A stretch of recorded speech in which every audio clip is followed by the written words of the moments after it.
Meu amigo, se você ainda acredita que você vai se aposentar pelo INSS, é melhor você rever os seus conceitos. Não basta toda essa fraude que nós estamos vendo aí, pessoas sendo lesadas na cara dura, uma coisa absurda, uma coisa obscena. Não bastasse tudo isso, olha só.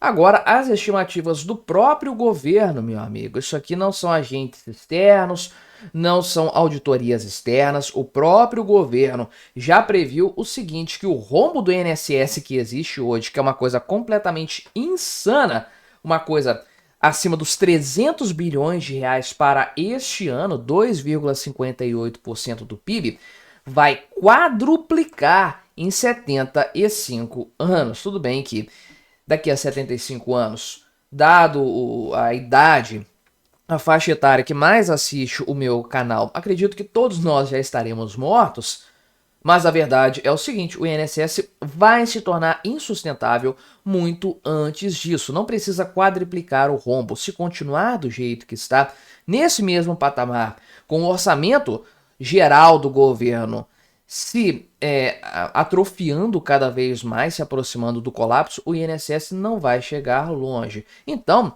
a minha recomendação sempre é: faça o seu pé de meia, faça os seus investimentos, poupe o seu dinheiro, de preferência longe das garras do Estado, para você conseguir se sustentar na velhice. E, infelizmente, meu amigo, o brasileiro, embora viva cada vez mais, tenha uma expectativa de vida cada vez maior, está poupando cada vez menos dinheiro. Vamos conversar então sobre esse tema, mas antes não se esqueça de se inscrever aqui no meu canal se você ainda não for inscrito. E se você quiser me ajudar ainda mais, você pode se tornar membro patrocinador. É só clicar no botão Seja Membro aí embaixo, com valores a partir de R$ 1,99 por mês. Isso me ajuda bastante, pode ter certeza disso. E agora eu vi que eu tô meio fora do quadro aqui, né? Acho que agora melhorou a centralização da imagem. Pois bem, então esses dados aqui, essa estimativa, partiu do próprio governo. Está lá na Lei de Diretrizes Orçamentárias, no projeto de lei. Isso vai ser debatido ainda, vai ser votado pelo Congresso Nacional e etc. Mas a previsão já está ali. Olha só, para este ano, 2025, a previsão é de que o déficit atinja 328 bilhões de reais. Né? Isso aqui já estava no orçamento anterior, já é líquido e certo que isso vai acontecer. Na verdade, é bem provável que piore, porque o governo vive subestimando os gastos com o INSS. E se entrar esse negócio aí de repor valores que foram descontados indevidamente, 6 bilhões de reais ou mais que vão ser incorporados a isso aqui no final das contas. Então, 2,58% do PIB. Mas isso aí vai aumentar, porque tem aumentado ano após ano. Como que vai ser essa situação lá em 2100? Já falei aqui, né? Vai quadruplicar. Então, se hoje é 328 bilhões de reais, vai ser mais ou menos aí 1,2 trilhão de reais de rombo, certo? Claro que não dá para fazer esse tipo de análise aí, o valor nominal, porque a tendência é que a inflação tenha corroído o valor do real até lá, sabe-se lá se vai ter real lá em 2100. Olhando os valores nominais, o rombo projetado para aquele ano é de quase 31 trilhões de reais. 31 trilhões, é quase 3 vezes o PIB do Brasil hoje, só de rombo do INSS. Mas como assim? Isso não é 4 vezes mais do que tem hoje. Por isso que a gente analisa percentual do PIB. Isso vai representar 11,59% do PIB. Então, mais um pouco do que 4 vezes o que temos hoje. É uma proporção mais apropriada, porque obviamente vai levar em conta aí o crescimento da economia e a desvalorização da moeda. Isso é feito aqui de maneira estimada, junto com o envelhecimento da população e a variação da pirâmide etária, que são os pontos principais a serem considerados. Então veja o quanto que isso aqui vai aumentando ao longo dos anos, essa proporção vai piorar consideravelmente e mais ou menos, olhando assim, de forma exponencial. Essa é a verdade, né? Então, não é preciso ser um gênio da matemática, da atuária, da estatística para perceber que isso aqui é completamente insustentável.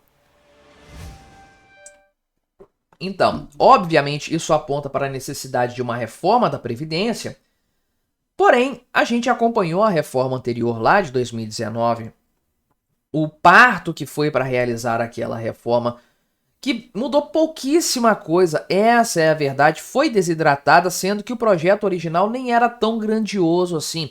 Não iria salvar o INSS, garantiu uma sobrevida de alguns anos apenas, sobrevida essa que já foi completamente superada, principalmente porque o governo Lula voltou com esse negócio de reajuste do salário mínimo acima da inflação, o tal do ganho real do salário mínimo, o que obviamente impacta o INSS, aposentadorias, pensões, auxílios de forma geral, tudo isso é diretamente impactado por um salário mínimo que cresce acima da inflação. Então, a realidade é que o que já estava ruim vai ficar ainda pior, uma reforma será necessária, mas quem que vai fazer essa reforma?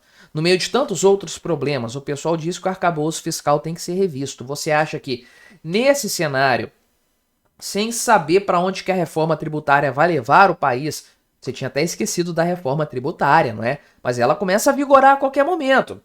Ano que vem ela vai ser tema de muitos debates, com certeza. Então, sem saber para onde que isso vai, sem saber qual que vai ser o futuro econômico do Brasil, você acha que o pessoal, Congresso Nacional, próximo governo, essa turma vai embarcar num debate a respeito de uma reforma previdenciária? Mas de jeito nenhum isso vai acontecer. Nunca que vai acontecer. Então, o INSS está fadado ao colapso. E é aquela história, hoje, acredite ou não, nós teríamos superávit primário e grande, comparando com o ano passado aqui, mais de 200 bilhões de reais de superávit primário, mesmo com o governo Lula, não fosse o déficit do INSS. Não seria suficiente para pagar os juros da dívida. Ok, não seria superávit nominal. Mas, pare para pensar, esse déficit existe há décadas.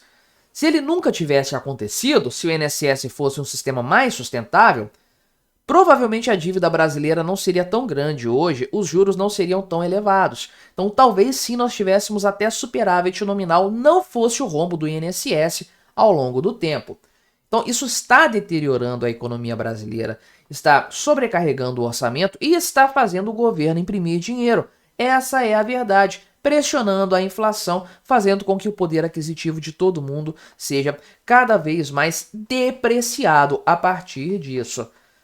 Então, faça a consideração dos cenários. Quem está aposentado hoje já está vendo o seu poder aquisitivo cair. Aliás, quem recebe mais do que um salário mínimo, meu amigo, a situação é depressiva de fato. Tem gente que se aposentou aí com, sei lá, 5 salários mínimos, não sei qual era o teto antigamente, e está recebendo 2 salários mínimos hoje. Está perdendo de forma grosseira, gritante, o seu poder aquisitivo. É uma coisa impressionante. E o rombo vai crescer ao ponto de ser 4 vezes mais na proporção do PIB do que é hoje. O valor nominal vai ser aí 100 vezes mais do que é hoje, até o final desse século. Tudo bem que nós já vamos ter morrido até lá, mas... E no meio desse caminho, a situação só vai piorar também. Então, cada um deveria cuidar de fazer o seu pé de meia, a sua reserva, e não confiar algo tão importante quanto o sustento de sua velhice ao governo, ao Estado. Mas, infelizmente, né, o brasileiro não faz isso. Olha aqui, a Gazeta do Povo trouxe essa notícia aqui, esse ponto, com o título, né?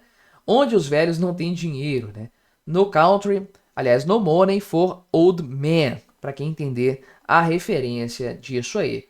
Então, a expectativa de vida do brasileiro tem crescido à proporção das pessoas com mais de 60 anos, que lá em 1970 era 5% da população. Por isso que o INSS funcionava lá atrás, né? E que é de quase 16% hoje, vai chegar a quase 38% lá em 2070, meu amigo. Porém, né, o Brasil está envelhecendo muito rápido para um país emergente, inclusive. Porém, meu amigo, o pessoal não está poupando dinheiro, o pessoal não está guardando dinheiro. Então, a poupança no Brasil, a capacidade de poupança é muito baixa. 14% do PIB no final do ano passado, na média móvel de 12 meses, né? E apenas 37% dos brasileiros tinham investimentos financeiros até o final do ano passado. E olha só, né? 82% dos brasileiros ainda não começaram a sua poupança para a velhice. Infelizmente, tem muito brasileiro que acredita ainda no INSS e as pessoas que fizerem isso, meu amigo, estarão fadadas a sofrer bastante na velhice, ou sem aposentadoria, porque o INSS já vai ter quebrado, ou recebendo sim uma aposentadoria do governo, mas com dinheiro tão depreciado, um dinheiro que já perdeu tanto seu valor que vai ser completamente irrelevante para a manutenção da vida dessas pessoas. Mas me diga aí o que você achou da minha análise, colabore com o nosso debate, se inscreva no meu canal se você ainda não for inscrito e até a próxima.